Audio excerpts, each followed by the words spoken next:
Resilience and resistance get confused because they're both R words that are relatively the same length, okay?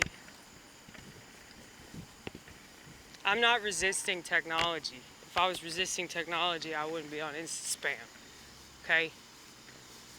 So I prayed about that the last night that I performed at Twin Kegs 2, a bar where I did more comedy than any place in the world. It makes me very sad that it's gone.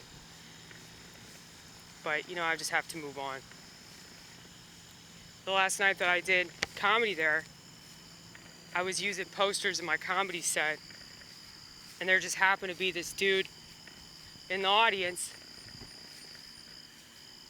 because there weren't very many people paying attention to my set, because it was like one of the last sets of the night, and everybody was outside getting fucked up, drinking and smoking weed. Comedians are the most unsupportive people in the world. If comedians act like they're supportive, it's just so that you book them on a show. It's all about schmoozing with people. So lying, essentially lying, for the purpose of like being more popular. I fucking suck at that shit. You can ask any of them. I isolate myself. I mean, I'll talk to anyone. It's not a case of me being so standoffish that I refuse to have a conversation with people. I've had plenty of great conversations with people. But, you know, I'd much rather be alone. But anyway. Resilience and resistance. I prayed the night before I performed at Twin Kegs 2. And this other comic, who's a bartender and an artist, he does photography, he came running up to me asking if he could buy one of my posters. It was a poster that read, "Who else is bored?" And I did it in maroon. I think the background was maroon and the letters were pink. But yeah, he was like, "I just want to put that on my wall." He offered to pay me considerably more money than what he gave me, but because I don't have Venmo, I just accepted the $6. So he was really drunk, and he told me to get on Instagram. Now, the night before, I prayed. Like when I was getting these posters together, I was like, "Lord, what should I do?" Because I know that I have all this art, and I don't know how to put it out there, and I really don't want to get on social media. Like, I don't want to use social media any more than I have to. But show me a sign, please direct me. And then this drunk dude stumbled over, not even 24 hours later, at this bar, and he told me to get on Instagram. Now he follows me. He sent me a little picture of the poster on his wall, just so he could prove to me that he wasn't lying about it. But yeah, man.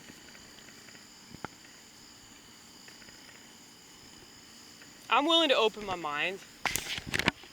But that had to do with spiritual direction, you know. I prayed about something, and my prayer was answered within a day, okay? And the part of me, the resistance part of me, would say, no, that's not God, that's the devil. That's the devil that's trying to get me to change my ways. We can't have any of that.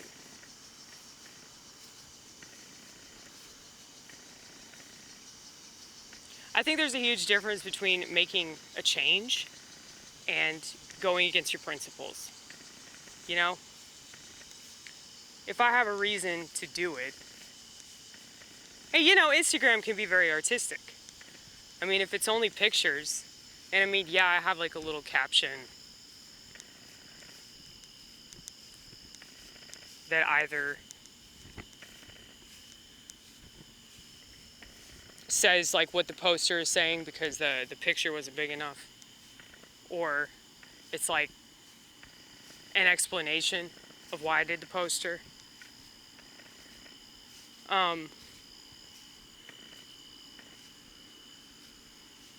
Because of that,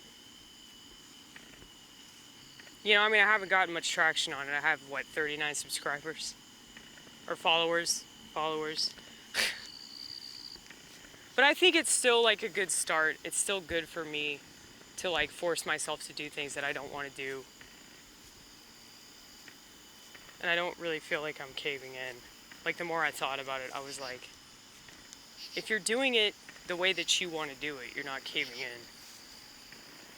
And maybe the same is true of a smartphone, but I don't feel that way about it. And not just because they're tracking you and listening to you and all that shit. It's just having the internet in your pocket all the time is so bad, dude. I don't know why anybody wants that. Y'all have gotten used to it. That's the only reason why you make all these excuses. If you weren't used to it, you would think it's just as weird as I think it is.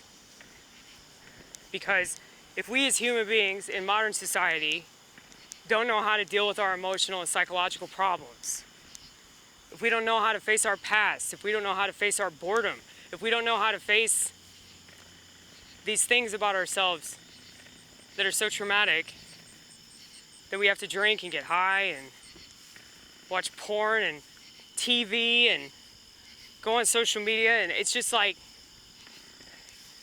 the ways to escape are endless, but they don't actually provide that escape that you so desperately want.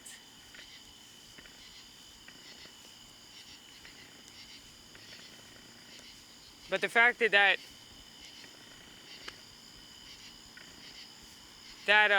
idea of like having this technology, look, there's a bunny right there. You see it? Hey, look at me. You better not eat my food. I'm gonna be upset with you if you do.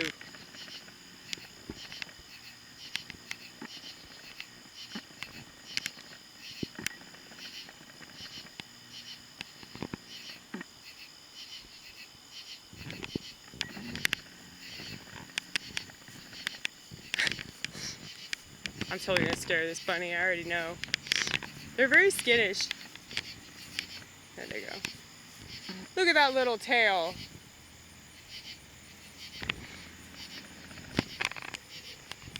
But anyway. Yeah, I understand how flawed society is. I understand how destructive they are. And so,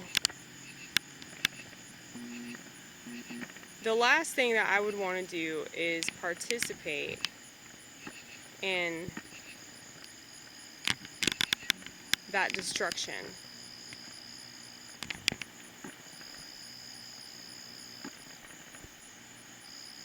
You know? The last thing I'd want to do is be complicit in the total usurping of humanity.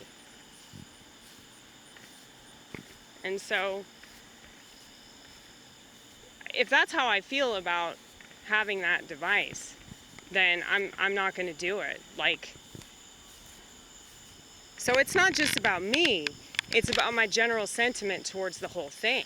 You know, my general sentiment towards governments and cell phone companies and television companies, you know, advertisements trying to control me and trying to push me in a particular direction. You know, I just get so angry when I think about that. And I get even more angry when I think about society being fucking complicit and then whining about it. So, harsh words. I know I have harsh words, but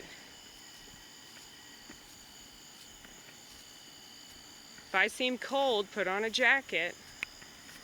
Get you a parka. Get you a shawl. I need to say that on stage if somebody gets offended. We're getting close. We're getting close. All right, bye.